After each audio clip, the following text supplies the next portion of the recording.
अतिशय चवदार अशी ही भाजी होते. तर इथे भाजीसाठी 2 चमचे तेल गरम करून घेतलेलं आहे. फोडणीमध्ये जिरं, लसूण, हिरवी मिरची चांगलं परतून घेतलेलं आहे.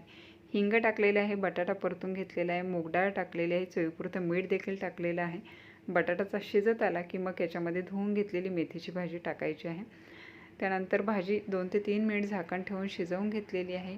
भाजी बऱ्यापैकी शिजत आली की सगळ्यात शेवटी आपल्याला टाकायचं आहे भाजलेल्या शेंगदाण्यांचा कूट. याचा डिटेल व्हिडिओ जो आहे ना, किटकीच्या मराठी रेसिपीजवर अपलोड केलेला आहे.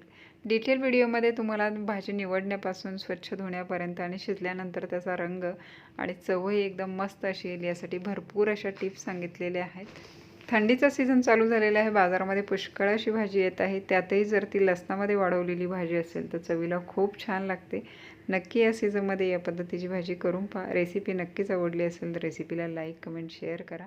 पुन्हा भेटू एका नवीन रेसिपीचा.